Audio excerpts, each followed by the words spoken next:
is January 3rd, and I am currently reading Nevernight by Jay Kristoff. So I am on chapter 12, page 138 of Nevernight. I actually started it in December, but I just really got caught up in reading Christmas stories and rereading stuff as I had to put it down until January.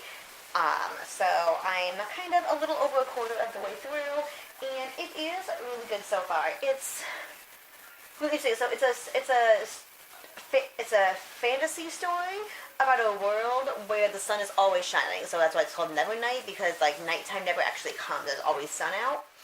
And there's this girl, Mia. She's about 16 years old, and she is wanting to become an assassin. She's off to go study to become an assassin so she can have revenge on her family who has died in there. It's really good. I have so many mixed feelings about it because, like, there's something that's preventing me from really being pulled into the story because I really like the story. I'm really enjoying the character, and I like the other characters and the world. It's all really, really good. But sometimes it pulls me out of the story. But the things that pull me out of the story, I have mixed feelings about. Because one, he's super snarky, which I love. So, there's these footnotes throughout the book.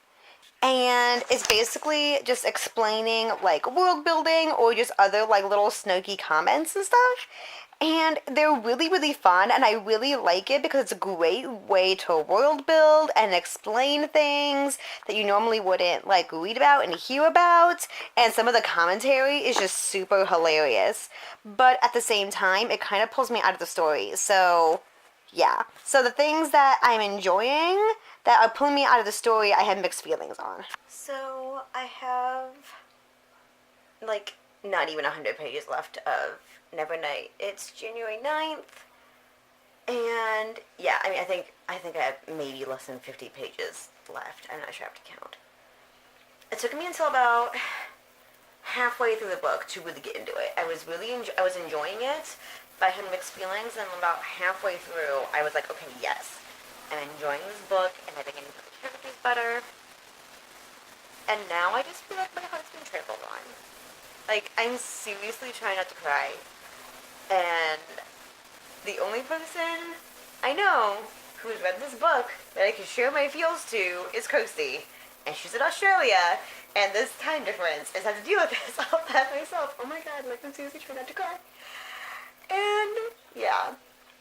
So, just to let you know, if you get into this book, your heart's gonna get destroyed. FYI. Oh boy. Finished Nevernight. Like, I had to finish it today before I went to work because I knew I'd be crying at work otherwise on my break.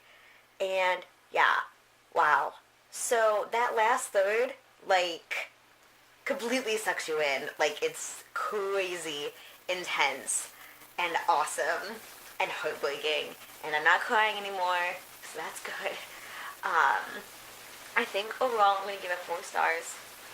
Because, like, it took me a while to get into it, but it was totally worth the wait. I mean, I always enjoyed the book the entire time I was reading it, but it took me until, like, halfway through to actually really be like, okay, yes, I officially am enjoying this book, and the last third to me to be totally sucked in, but it was worth the wait to get sucked in, if that makes any sense. I don't know, and I definitely want to read the next book when it comes out. And it's awesome. I love these characters. Mr. Kindly is great. It's like this, like, shadow not cat thing, and he's awesome. And it's really interesting. And yeah, so all of that was, like, really, really good. But it's not getting 5 stars because it did take me a while to, like, really officially decide how I felt about it. And I feel like for a 5-star absolute favorite read, I need to get sucked in sooner, even if it was worth it in the end. But then also, I had heard that there was some critique about some representation, and I read an article about it, and it was really, really disappointing. I'm going to put the article in the doobly-doo, and it's really heartbreaking and disappointing because it has to do with one of my favorite characters in the book, and I'm not really sure how I feel about it, and I'm not really a good person to determine how this representation went about. And so if you read this book And maybe if you read this book, go ahead and check out that article and let me know your thoughts, and so that maybe I can sort out my feelings more. But it is really disappointing because so many other things were really, really good about this book. And then I read about that, and it's something that I hadn't even picked up on and noticed or realized until I read the article. Um, and so, yeah, so that was really, really a disappointment because, again, everything else was so good. So, yeah, 4 stars to Nevernight. That was a beast. I need to recover a little bit.